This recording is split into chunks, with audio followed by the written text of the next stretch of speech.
Okay, well, what do we got here?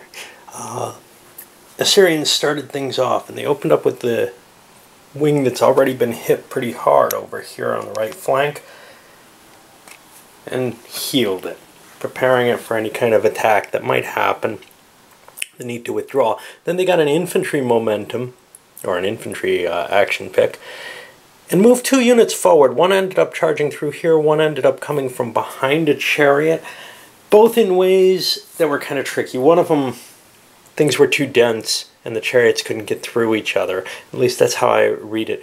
The other one, I did this tricky forward move and then a turn to attack. And the forward move was into that 2 hex range where they have to make their declaration. So normally it's when they turn that I run away. Well, this guy didn't turn. He moved forward and then turned. And that kind of tricked the Babylonian player into thinking he wasn't going to attack. It turned out, though, one of the infantry and one of the chariots both died. So we got 5 here and 4 here. Kassites got a successful momentum on these, trumped in successfully by the Assyrians using the guard. The royal guard came slamming in, hit some of the edge here. Additional losses. Not a big deal in terms of that. The big deal is taking away the extra action, because now they only have 1. And it's going to be, with the extra action, they might have been able to run through that gap and do some real damage without anything being responded to. Now they're getting more and more trapped. The guard chariots got a second activation, charging in here. Left the infantry behind. They didn't fare terribly well. For example, hitting the side of an SI unit. They're still defender superior here. And it's the 3 + 2, 5 charge. That didn't work out too well for the chariot. Another one went under. We had a couple of those big guard chariots now in the routed stack. That's kind of a risk. On the other hand, we did chew off a couple more units. Now the left wing heavy chariots come slamming into the lights of the, well, no, they're not heavy, they're the runner chariots. Interesting situation, but again, it's tough to run away. Some of them managed to, others, though, got slammed in, and that's not a good fight. Some of the runners got shot up too, though. Nothing died permanently. Well, the turn ended with some impressive action by the Kassites. Sweeping their chariots forward, they drove basically running through, using the overrun rules or whatever, the pass-through rules. They were able to fire at those guard units, etc., and they just demolished all of them. Now, they took some heavy losses sweeping through there, but then after that, the infantry charged forward, and we can see they kind of got engaged. Dropped them there. And they're actually trying to make a fight of this. We don't see any real casualties moving here. Everything's kind of routed over into these things. Now this is becoming one hell of a goodies pile, though. So that is kind of a risk. And that's something that can't... Oh, no, it can be rallied. I thought it couldn't because of... I thought those might be archers up there, but they're not. They're regular infantry, so they're not going to prevent it from rallying. What we did have that was kind of dangerous, there were a couple of runner infantry here, and the chariots ran away when they were approached. That's a bad move. I don't even know if it's legitimate, but if it is, it's a really terrible move. You want to stand with your chariots and runner infantry against the SIs.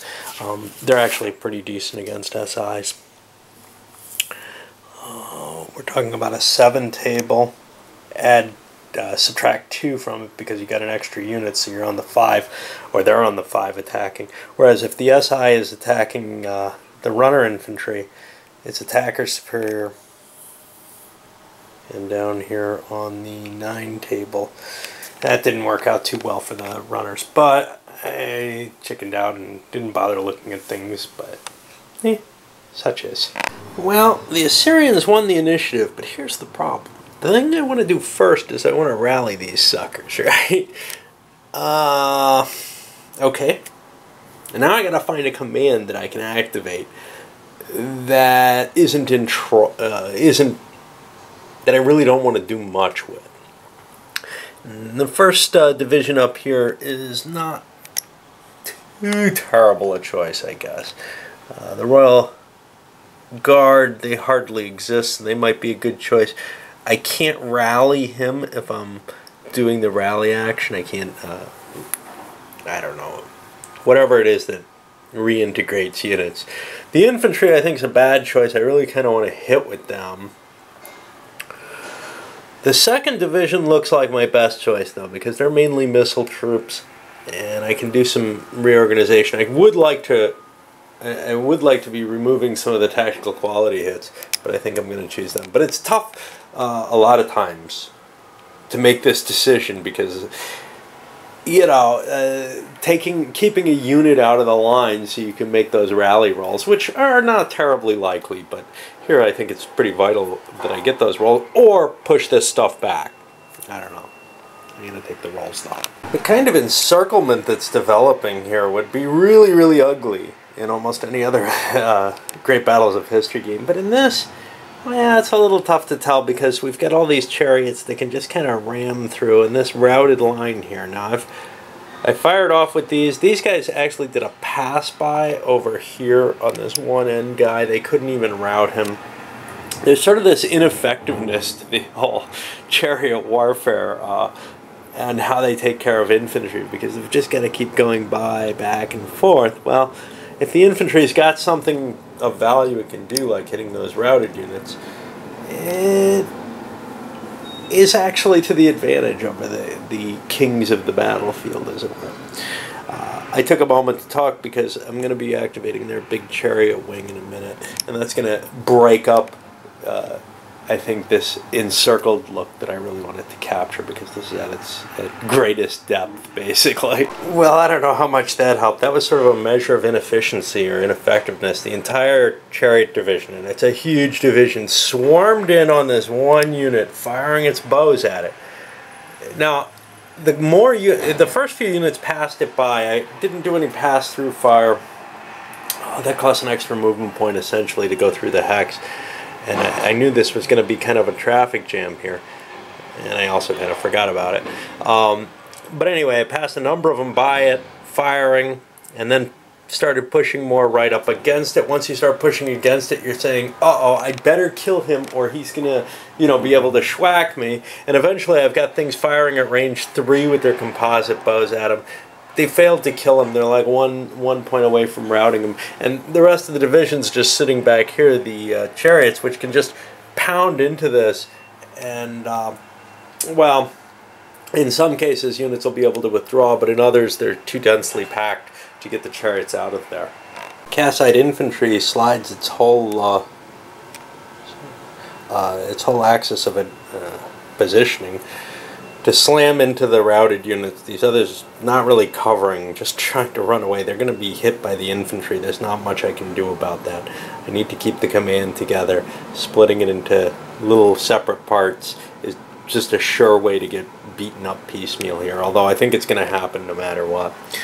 But here we were able to hit the routed line.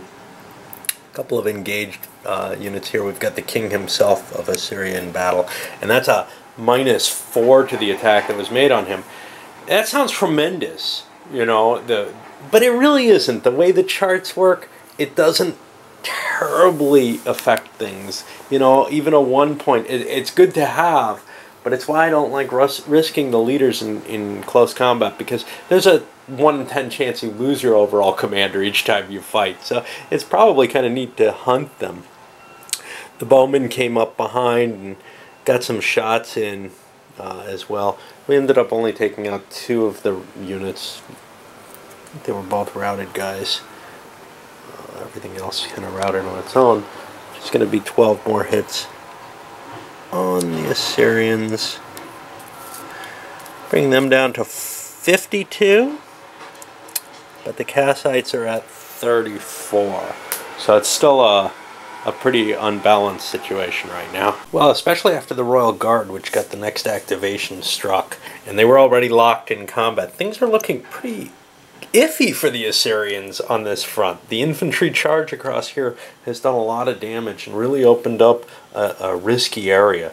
They chased the Assyrian king back, and his range was not good, so he couldn't, you know, even rally some of his units. He had to pull them in closer because he was locked in combat. Your range for any kind of command range is halved. Well, let's see where it keeps going. But as we finish things off, the Assyrian infantry pounds in and just slams into kind of the flank of the Kassite infantry across here. And they've driven a few units out of the way. Another 8 points of morale. Plus, more and more things routed. I got some cleanup to do, unflip these things. I like registering it that way a lot better than trying to use these move counters. There just aren't enough anyway. And I don't use the out of command side. I mean, command is something you determine momentarily and then it's gone. There's no real reason. Alright, I'll take care of that cleanup. There's probably some missiles that can recharge too. And the Assyrians open things up with a devastating charge of their chariots. Just, yeah, hitting here and firing bows at the routed units. Just wiping them out. They couldn't close because I wanted to take a rally action, and this seemed like the best team to hit with a rally action because they could, you know, do some significant damage. They did more than I would have expected. That's an 18 points worth right there. Let's get that there. And that's almost routing the Kassites. Next draw was a couple momentum chips. First, the Royal Guard was activated, and really nothing else was in range of the overall commander.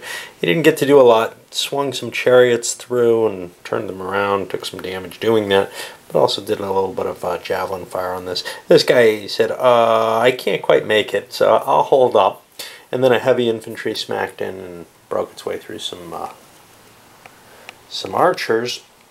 For the Kassite momentum chip, they didn't get their momentum. They wanted to fire the infantry off, try to plow into these routed units, score some points at least.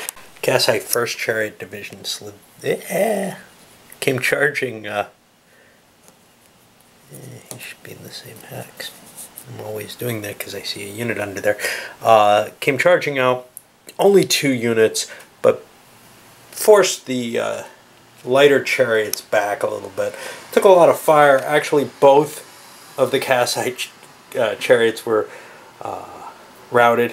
One destroyed. One after smacking into guys who could no longer retreat safely. And got some losses on both sides there. And the Kassite bow chariots finished off their drive-by. Finished off that one unit. Picked off another one here. They can't quite... The way things were, they would have taken some heavy fire if they tried to get at the routed units. Score-wise, that would have been better. There's no way they can win, though, so I'm just kind of trying to play it the way I would if it were earlier in the battle. Just killed off 6 for good. They got rid of one of these big Royal Guard units, though, at least temporarily. Well, the Assyrian infantry made a little bit of a push, but mainly it was a rally situation. They were already locked in combats, so they were able to fight in them. One of them, they got defeated hitting someone in the flank. Then this 1st Chariot Division came slamming into the routed Kassites. Did a pretty good number on them. You can see a whole new pile. They're way over their route limit already. It's just a matter of, I don't know, playing out the turn for some reason. Well, the infantry for the Kassites charged and smacked into the, also a chariot here. Some firing along here. Nothing too exciting. They wiped out a couple of units, a couple of routed units. But because they were doing that, the Assyrians tried to trump in, failed, so I gave them a momentum chance. That didn't pan out to anything. What we got for the final here is, what, -28 to 30.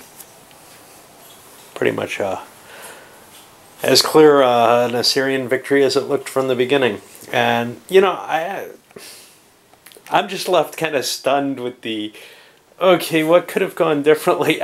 This game is so weird because it almost, I don't have a real grasp on what wins you it. These felt like fairly close armies, but the 2 flanks were differently matched in very different ways. So over here, I had a lot more heavies for the Assyrians, and that's what won it. Okay, but over here there were more Kassite lights without the runners. And the problem is lights without any melee ability have a much more limited ability to actually do damage. They just ride around all over the battlefield, and it's great fun to watch them, I'll tell you that much. I think that's the thing I love most in this game, is because of the turn limits and everything.